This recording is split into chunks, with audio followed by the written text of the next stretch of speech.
Միքայել, այսօր խոսենք մի քիչ Ռուսաստանի մասին ու ոչ այն կոնտեքստում, ինչը որ հիմնականում այսօր կա, երբ որ խոսում են Ռուսաստանի մասին։ Չգիտեմ, կարող է նաև այդ կոնտեքստն էլ իհարկե մենք հաշվի առնենք, բայց այնուամենայնիվ փորձենք խոսել այն բաների մասին, որոնց վերաբերյալ այդքան հաճախ այսօր չի խոսվում։ Օրինակ, ինչ է կատարում հենց այսօր Ռուսաստանում։ Ոնց կարա դա ազդի ընդհանրապես, չգիտեմ, մեր վրա, արևանների վրա, աշխարհ քաղաքականության վրա եւ այլն ու ես կարծում եմ որ հետաքրքիր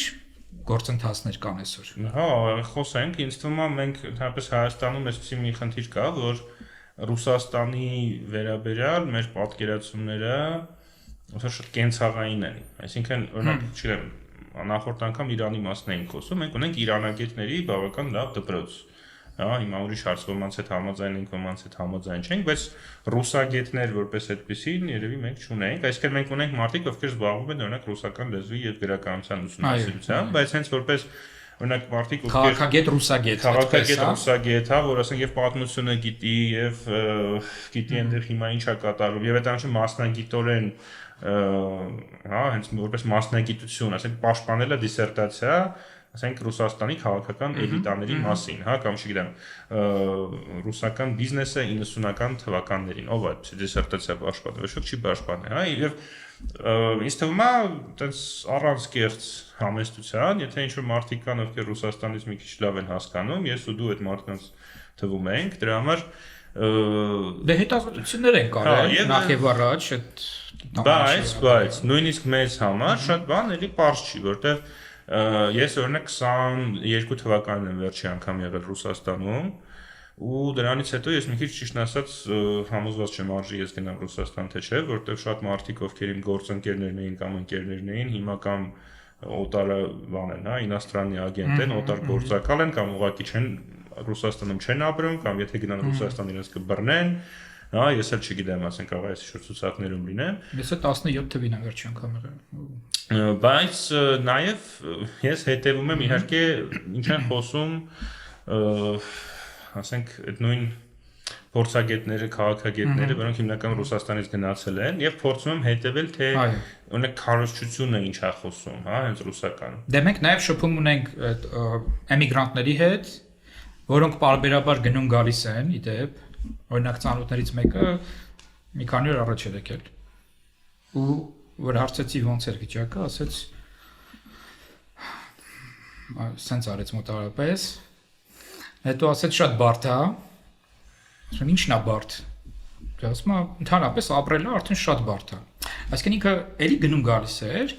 բայց ոնց որ էս վերջի անգամ ասեց էապես տարբերվում էր վիճակը նախորդ վիճակներից, որովհետև օրինակ ինտերնետը ահավոր ձևի է աշխատում։ Այդ 5G-ը, 3G, 5G կարծեմ չկա էլ այնտեղ։ Մի խոսքով էլի, այսինքն այդ մոբայլ ինտերնետը ահավոր վիճակում է ու պատկերացրել, որ ասենք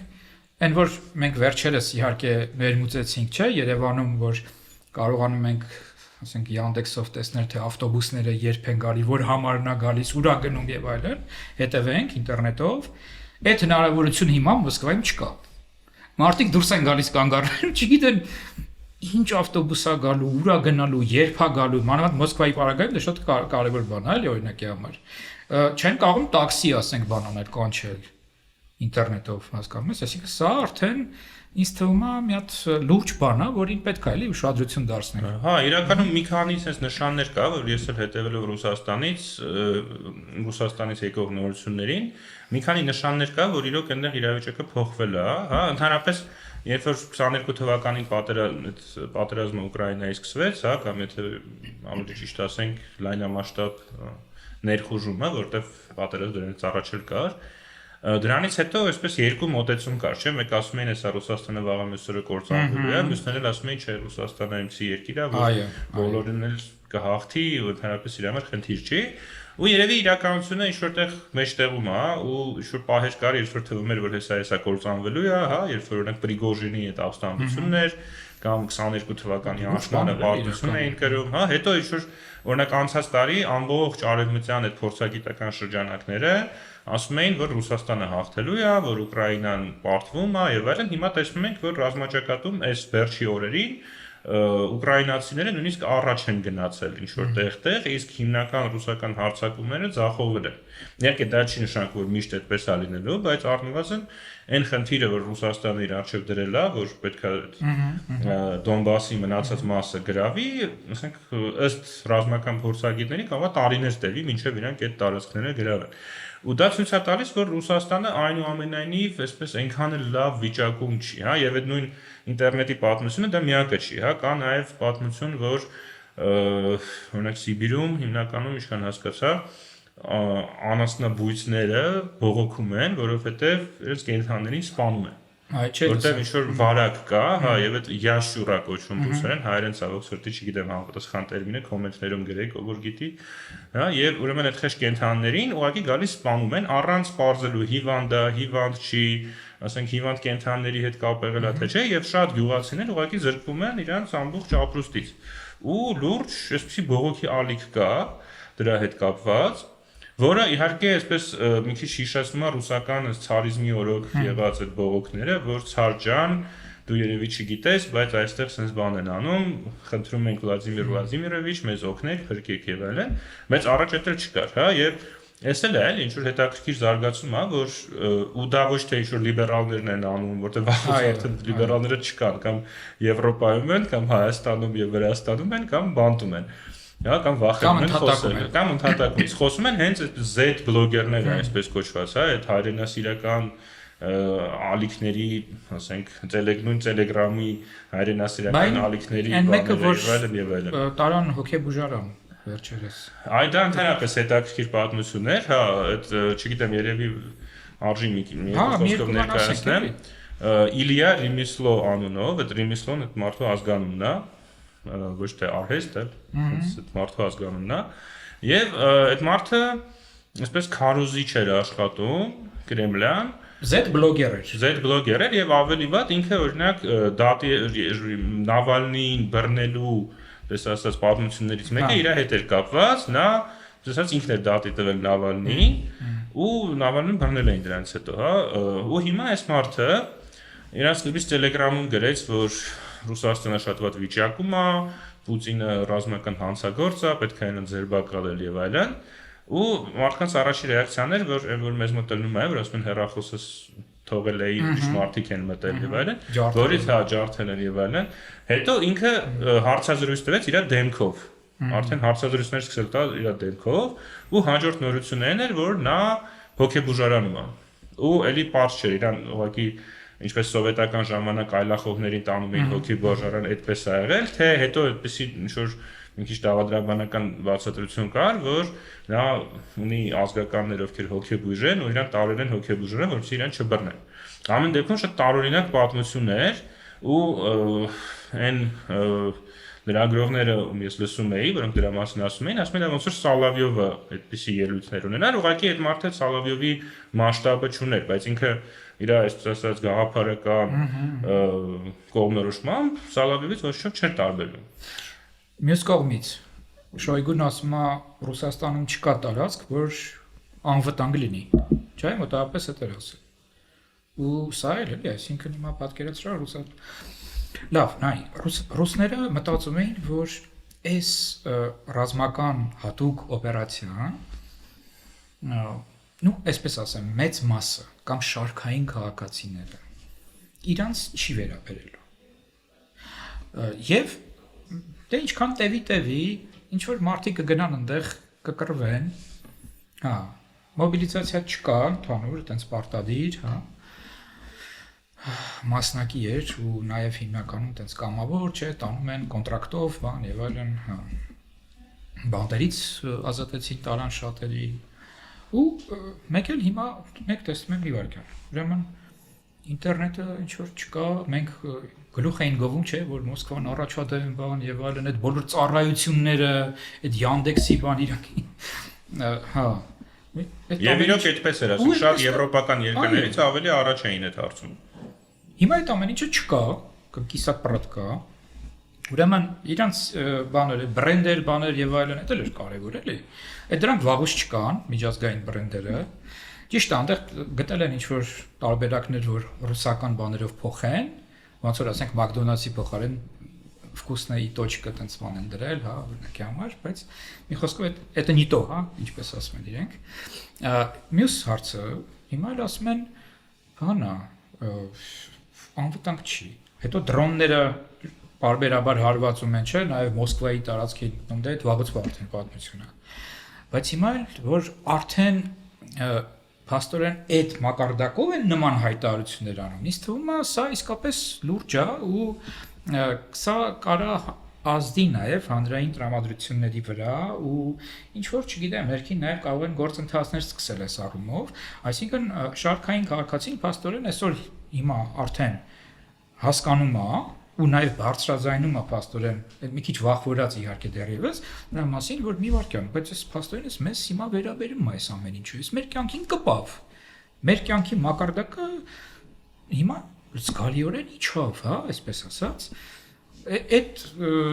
նույնպես էլի պետք է կարծում եմ արձանագրել։ Էլի բաներ կան։ Հա, բայց իհարկե դժգոհությունների մասին խոսելիս նաև պետք է հաշվի առնել մի ուրիշ բան, որ էլի տրանսֆորմացիա է տեղի ունեցել Ռուսաստանի, որը մենք լրիվ գուցե չենք պատկերացնում, ինքը ավելի այսպես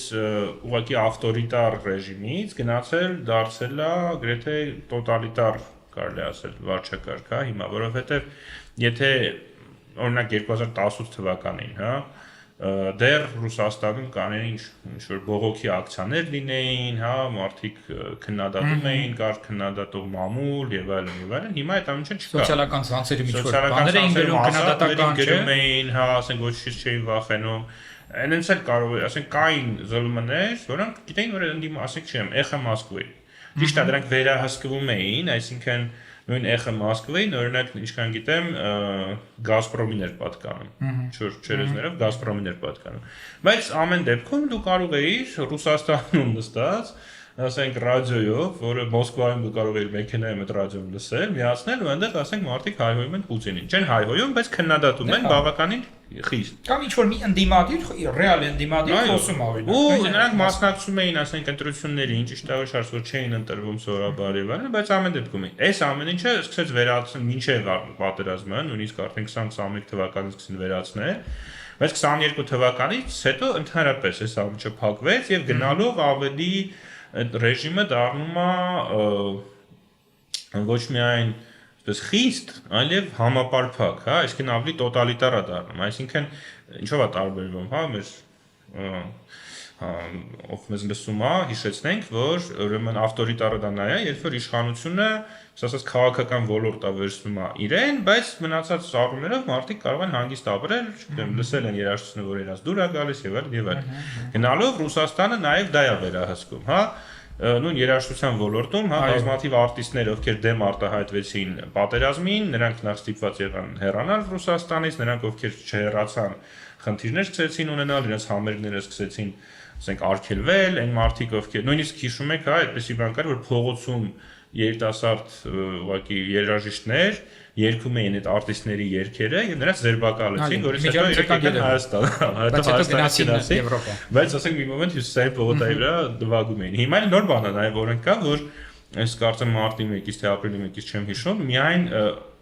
ռուսերեն, այսպես ասած, արմատներ կարելի է օգտագործել, օտարալեզու բառեր չի կարելի օգտագործել։ Եվ շատ հումորներ կան այդ թեմաներով, որ ասենք, չգիտեմ, նույն Pink Floyd-ի կամ Radiohead-ի կամ Beatles-ի երգերը պետքա թարգմանեն ռուսերեն, ու ասենք, եթե փողոցում երգում են, պետքա ռուսերեն բառերով երգեն։ Մի խոսքով, ասենք, բավականին աբսուրդ բաներ կան, որոնք մենք դա սովոր ենք ասոցացնել, ասենք, չեմ, Հյուսիսային Կորեայի հետ ծայրահեղ դեպքում կամ ոչ ծայրահեղ դեպքում գուցե Չինաստանի հետ, բայց ասենք ոչ Ռուսաստանի հետ, որովհետև Ռուսաստանը այնուամենայնիվ մեր հասարակության մոտ կա այն տպավորությունը, որ հա ինքը դեմոկրատական չի, բայց պրոգրեսիվ ժամանակակից է, կարող ես ժամ ու շատ առումով ինքը իրոք ճիշտ է, հա, օրինակ, չգիտեմ, ես փորձում եմ միս չուտել եւ շատ ընկերներ ունեմ, ովքեր բուսակեր են եւ այլն, ու Մոսկվայում շատ ավելի հեշտ է, նույնիսկ մինչեւ հիմա, ասենք, շատ ավելի հեշտ է ճարվում այդ բուսակերական ուտելիքը, որը կապված է նրա հետ, որ ուղղակի մասշտաբն է մեծ։ Բայց շատ հարցերում արդեն երբ որ դու համեմատում ես օրինակ Հայաստանը եւ Ռուսաստանը, դու հասկանում ես, որ Հայաստանը շատ ավելի եվրոպական եւ շատ ավելի մոդեռն երկիր է, եւ իմ ռուս ընկերները, որոնք գալիս են, ասենք, իրանց որոնք հիմա Հայաստանում են ապրում, իրանք պատմում են, որ իրանք ընկերները կարող է գան Հայաստան ու City-ում, ասենք ժամերով մնան City սուպերմարկետում, որտեղ այնտեղ կան ապրանքներ, որոնք Ռուսաստանում չկան։ Ու վերջի պատմությունը այս սերիայից էլ ասեմ, հենց այսօրից պատմեցին, որ մարդիկ եկել էին Դիլիջանի Ծիրան սուպերմարկետը, ճիշտ է Պերմից էին եկել, ասենք Մոսկվայից չէին եկել, ու ասենք ժամերով Դիլիջանի Ծիրան սուպերմարկետում, ասենք մնացել էին, որտեղ այնտեղ ապրանքներ կային, որոնք իրանց մոտ չկան։ Ու սա իհարկե մի քիչ տարօրինակ է լսել Ռուսաստանի մասին, նաև չչափազանցնենք, այսինքն միևնույնն է, այդ լուրերը, որ Ռուսաստանը այսօր վաղը կկործանվի, չէ, դրա մասին չի խոսքը, մենք դա չենք ասում։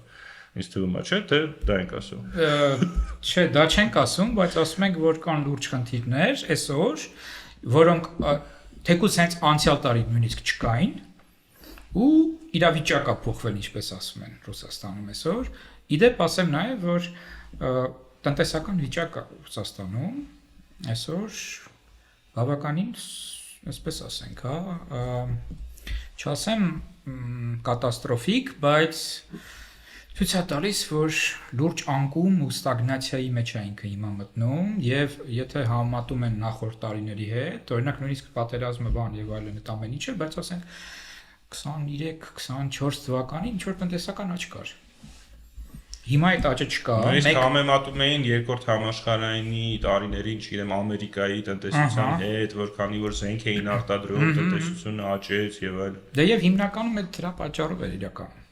Այսինքն այդ ռազմաարդյունաբերական կոմպլեքսներ էլի, որ այդ աճը տալիս էր, մեծ մասը։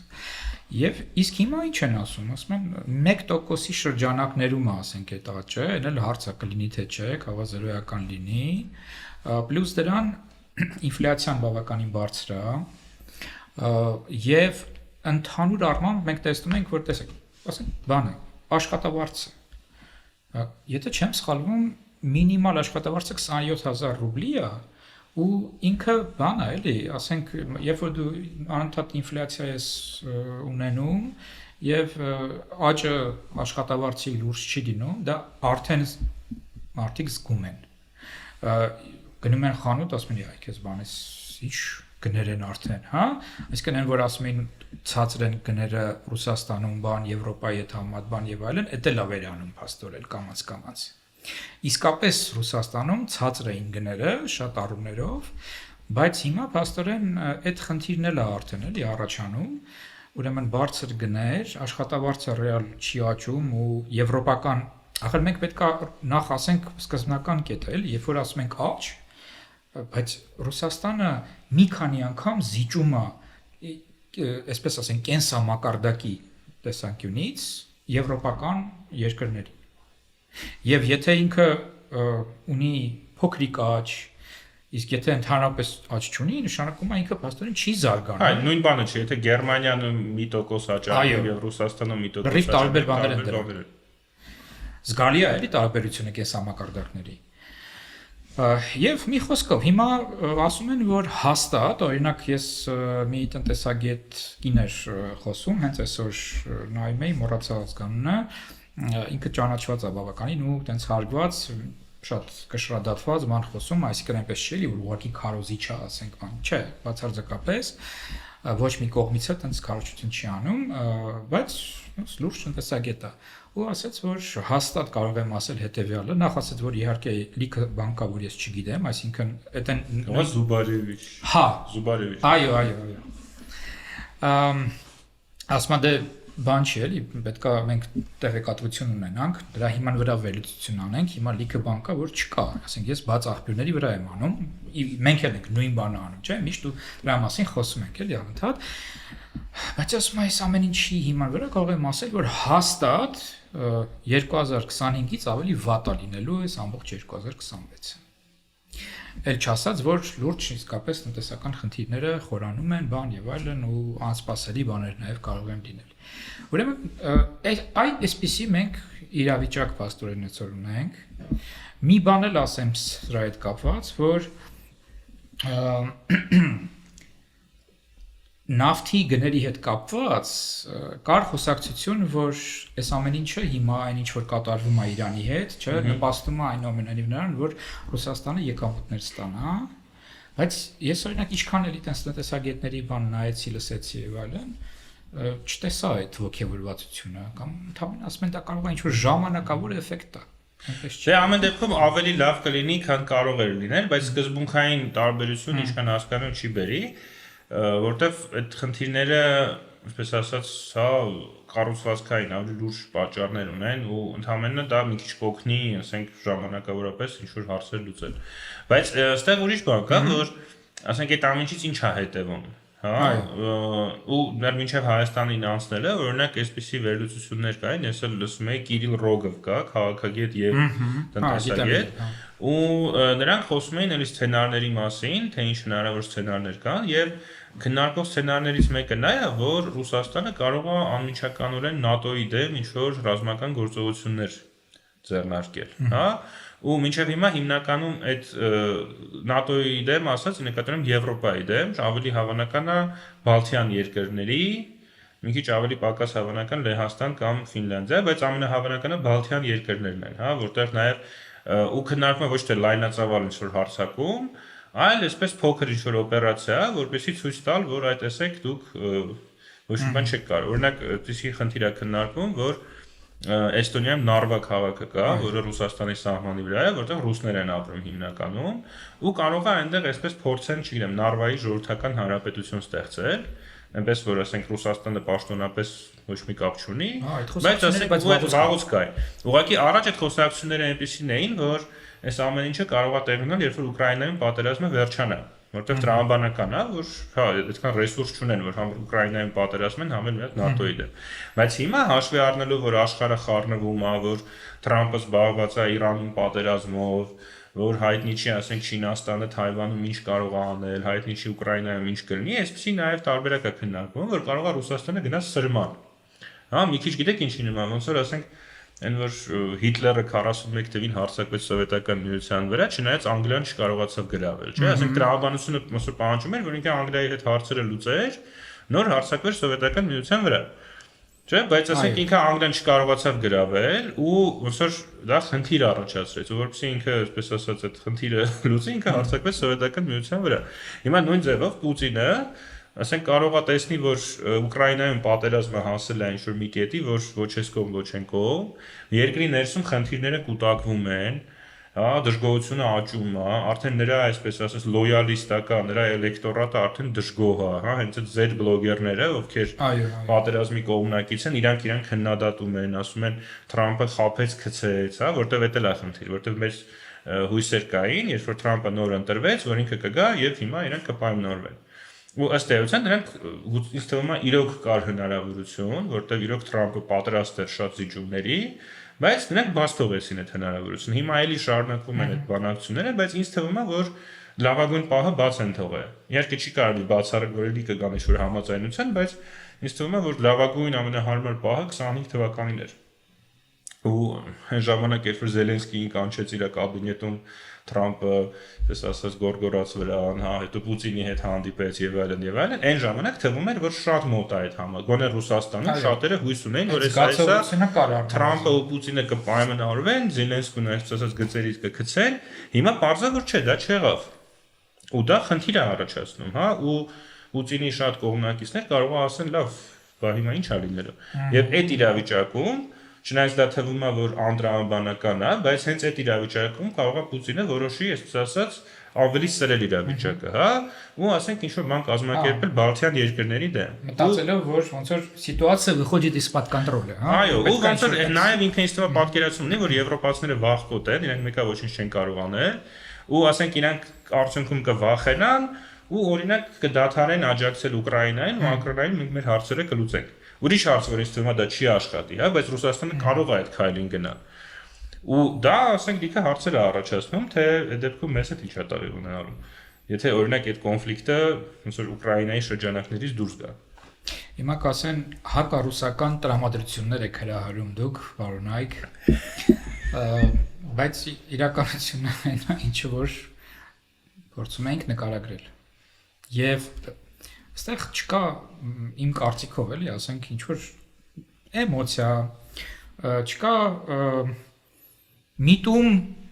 ինչ որ բացասական բան ասելու եւ այլն եւ այլն։ Ու վերջի վերջո նաև մենք հասկանում ենք, որ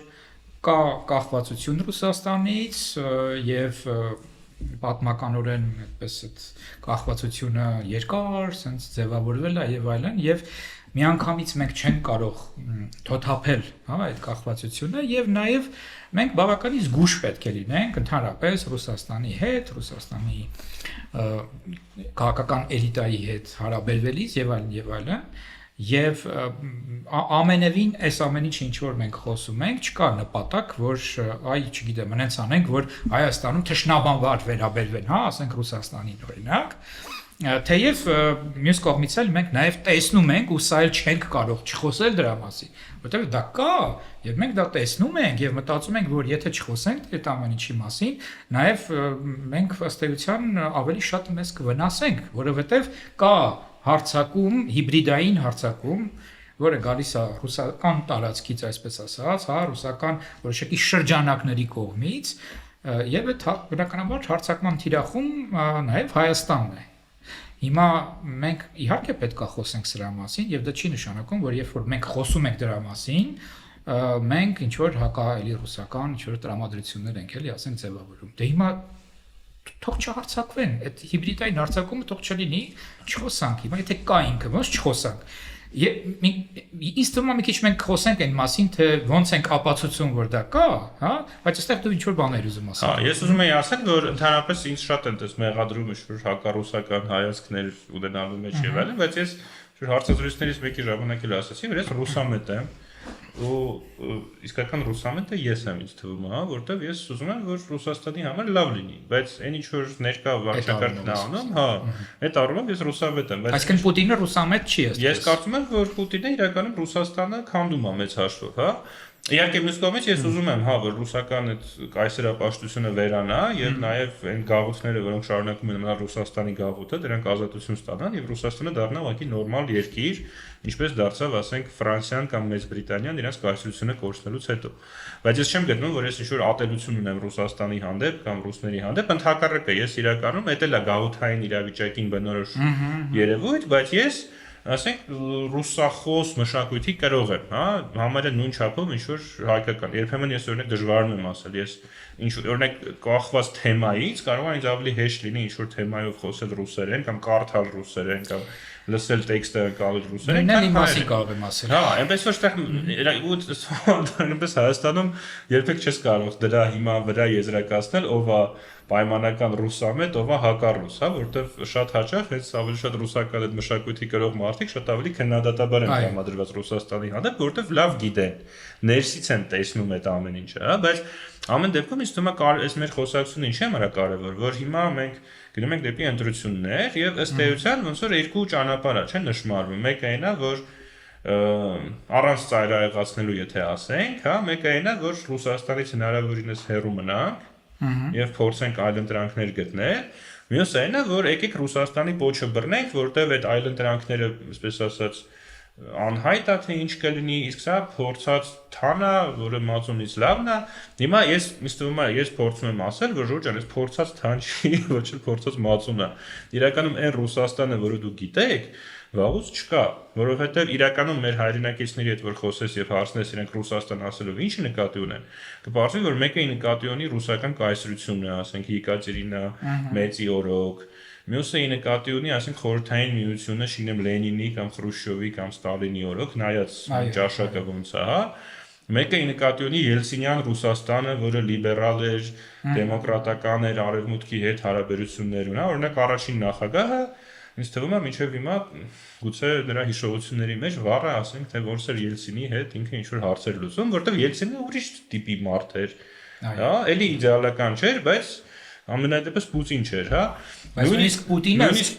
սկզբնական շրջանում այլ Պուտին էր։ Նույնիսկ Պուտինը իրականում կար վաղ տարբերվում էր այդ շրջանի 2000-ականների սկզբի Ռուսաստանը էապես տարբերվում է այսօր վաղ։ Մեդվեդևը այն ժամանակ լիբերալ էր համարվում։ Հիմա հայհոյանքներ է Telegram-ի մեջ գրում, հա։ Հետո նաև Ռուսաստանը էլի մենք ընկալում ունենք, որ օրինակ նույն Yandex-ը, չէ, ասենք ռուսական կամպանիա է։ Ռուսաստանը ի վերջո նաև օրինակ IT ոլորտում լուրջ հաջողություններ ուներ եւ այլն եւ այլն, հա։ Telegram-ը օրինակ ռուսական ընկերություններ, Pavel Durov-ը Ռուսաստանից էր։ Բայց Ռուսաստանը այսօր ոնց որ ինքը քարը գցում իր առավելությունների վրա, այսինքն այն ամեն ինչը ինչ որ կարող է լինել Ռուսաստանի փափուկ ուժը, ոնց որ ինքը Ռուսաստանը տրամադրությունը բերում անել, որ ինքը արգելում է, հենց ինքը արգելում է Telegram-ը։ Ասենք պատկերացնում եք ամերիկացիները, ասենք Facebook-ը արգել է։ Այսօր Միքայել Ռուսաստանը փափուկ ուժ չունի։ Դե լավ, մի քիչ ունի։ Չունի։ Այսօր Ռուսաստանը ունի հիբրիդային հարձակումներ իր գործիքակազմում։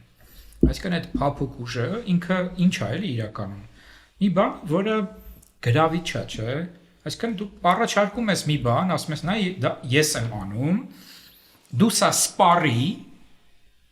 ու դա ինձ լավ կլինի։ Որոշակի կախվածություն կլինի ինձանից, հա, ես իմ շահերը ավելի այսպես կարողանամ առաջ քաշել, հարստանալ դրա արդյունքում, բայց դա գրավիչ բան է, դա քեզ պետքական բան է։ Այսօր ինչ է, ինչ առաջարկաճառեմ դու շարունակի կամ հարստան։ Իսկ արդյոք կարող է այդ փափուկ ուժը կա, ուղղակի այդ փափուկ ուժը օրինակ իմ եւ քո եւ մեր շրջապատի համար փափուկ ուժ չի, բայց ուրիշ որ խավերի համար փափուկ ուժ է։ Օրինակ շանսոնը, ռուսական շանսոնը։ Չէ, մարդիկ ասենք լսում են, որտեղ իրաց դուր է գալիս։ Հիմա ասենք մեզ դուր չի գալիս, կներեք։ Հետարքին հարց է տալիս, բայց այդ ոնց որ ախր ինքը հին փափուկ ուժ է, էլի։ Ինքը ոնց որ իներցիա է։ Ես նկատի ունեմ այսօր, որ ինքը օգտագործի իր ազդեցությունը տո։ Այդ ոնց որ իներցիա է, այո, կարող է աշխատի, հա։ Այդ առումով, այսինքն սովետական նոստալգիայի նման մի բան է, այո, մի քիչ համաձայն եմ, բայց այնուամենայնիվ որ այսօր ինքը կիրառի, այսօր կազմակերպին, հա, մենք տեսնում ենք, որ կազմակերպում են, չէ, ինչ որ մի բան, ասենք, չգիտեմ, Россотрудничество կա, Дом Москвы կա, բանկա եւ այլն, բայց չգիտեմ, ասենք, ինչ որ մի անգամ դու նկատել ես, որ ինչ որ հետաքրքիր բան լինի, որ հայ հանրության մի զգալի հատված ասի, օ, էս ինչ լավ բան են իրենք անում, ու ինչ լավն են իրանք, դրա չէ, էլի չկա դա, ոնց որ չենք տեսնում դա։ Հա, ասենք երբեմն օրինակ որոշ ֆիլմեր այսօր հանում են, որ այսօր կա, դա կարծում ես կաշխատի, դրական իմիջ կստեղծի իրենց համար։ Հիմա որ Արարատ 73 չէ, ֆիլմ էին։ Այ ոչ միով չի ստացվում, ես գնամ նայեմ այդ ֆիլմը ու պիտի գնամ նայեմ, բայց այն արձագանքները, որ ես տեսել եմ, հիմնականում մարդիկ դժգոհ էին։ Բայց այնպես ոնց որ ու այնտեղ ինչ որ պահեր կա, որ այդպես ինչ որ Ուկրաինա Դինամո Կիևի դեմ էր, չէ, Արարատը խաղում, ու ոնց որ այնտեղ այդ ուկրաինացիները շատ վատն են, հա, ոնց որ էդ էլ է ազդում, այդ այսօրվա քաղաքական իրավիճակից այս ժամանակ ինչքան ես հասկանում եմ, չեն կարողանում նույնիսկ այդ հարցը չդնել էլի նման։ Բայց ամեն դեպքում այս ֆիլմը չեմ նայել, չլինի էլի, որ նյութ ասուժդայո կնայեմ, հետո խոսենք դրա մասին, բայց ինձ թվում է այստեղ մի հատ ուրիշ բան կա, շատ տարօրինակ ու հետաքրքիր, որ ոնց որ Ռուսաստանի փափուկ ուժը այսօր Ռուսաստանի այն հատվածն է, որը Ռուսաստանից փախել է կամ Ռուսաստանի հանդեպ քննադատական տրամադրված, հա, այսինքն բոլոր այս ռոք համերգներ, չգիտեմ, ջազ, տեխնո եւ այլն արտիստները որ գալիս են Հայաստանում նվագում են կամ չգիտեմ գրողներ են գալիս, քաղաքագիր, ասենք Եկատերինա Շուլմանը քաղաքագիր, բայց դա պետության փափուկ ուժը չի։ Բայց ինքը ոնց որ Ռուսաստանի եւ ռուսական մշակույթի փափուկ ուժն է, բայց ոնց որ պետության այսօրվա պետության դեմ է ուղղված։ Այո։ Մենք էլ ուղղված չի, գուցե որոշ մարդկանց դեպքում իրանք ներկայանում են, որ մենք դեմ ենք, բայց իրականում կողմ են, ասենք, դա էլ չգիտես, էլի։ Հա, բայց իսկապես այդ բանն է, էլի։ Ինքը ազդեցիկ բան է, ես Կոյդ համաձայն եմ, որ եւ էմիգրանտները եւ նրանք, որոնք այսօր Ռուսաստանում տեղ չունեն ու ամբողջ աշխարհով տարածվել են եւ հանդես են գալիս տարբեր իրենց բաներով, հա, ելույթներով, ստեղծագործում են եւ այլն, IT-շնիկները ռուս, որոնք էլի բավականին ակտիվ են, չէ, այդ ամեն ինչը, հա, ինչ որ դրական փաստորեն բան է ստեղծում մեր մոտ, որ փաստորեն ռուսական ինչ որ արմատներ ունեցող տարբեր երևույթներ կարող են գրավիչ լինել, բայց ես չեմ կարծում, որ այդ ամեն ինչը նպաստելու է նրան, որ դրական վերաբերմունք ձևավորվի այսօրվա քաղաքական ռեժիմի նկատմամբ, որը առկա է Ռուսաստանում։ Ռուսաստանի այսօր իշխող էլիտայի նկատմամբ է սա։ Հակառակը, իսկ գոնե այդ էմիգրանտների պարագան, հա, գոնե այն ռուսները, ում հետ ես շփվում եմ, ովքեր Հայաստանում արդեն երկար ժամանակ են, նախ նրանցից շատերը շատ են ուզում ինտեգրվել եւ ասենք ոչ էլ մտածում են հետ գնալու մասին, նույնիսկ եթե այնտեղ իշխանությունը փոխվի։ Երկրորդը շատ հաճախ իրանք հենց սեփական օրինակով ոնց որ մարդկանց ցույց են տալիս, որ ժողովուրդ ջան, այնտեղ լավ չի։ Հա, որ ասինքն զրուցում ես այդ մարդկանց հետ ու ասում են, որ ասենք այնտեղ չգիտեմ, նույն ինչ որ մենք հիմա խոսում ենք, ինտերնետը չկա, ասենք կարող է Facebook-ում մի բան, Facebook չկա, ասենք այնուամենայնիվ եթե մտնես Facebook մի բան գրես, կարող է քեզ դատեն եւ այլն եւ այլն։ Այնպես որ այդ մարդկանց հանդեպ մի քիչ մեր հասարակության մեջ կա որոշակի վախեր այդ մարդկանց հանդեպ, որը հասկանալի է, որովհետեւ ոնց որ դուժել են, հա, ռուսական գաղութատիրությունից, բայց ինձ թվում է այդ վախերը մեծ մասամբ անհիմն են, բարձրական առանձին մարդիկ, ովքեր ուղղակի, չգիտեմ, FSB-շնիկ են ու իրանց այստեղ գործուղել են, երևի այն մյուսներին հետևելու համար։ Ու իրանք երևի FSB-ին, ասենք, նամակներ են գրում, որ այս ինչա եկավ այստեղ Պուտինին հայհոյեց, բայց այդ FSB-շնիկներից մի կողմ դնենք, այն մնացածին ինձ թվում է հակառակ է, իրանք նույնիսկ հակառակ են աշխատում Ռուսաստանի այդ փափուկ ուժին։ Դե հենց այդ էր էլի, ուզում եի, հենց դա ուզում ասել։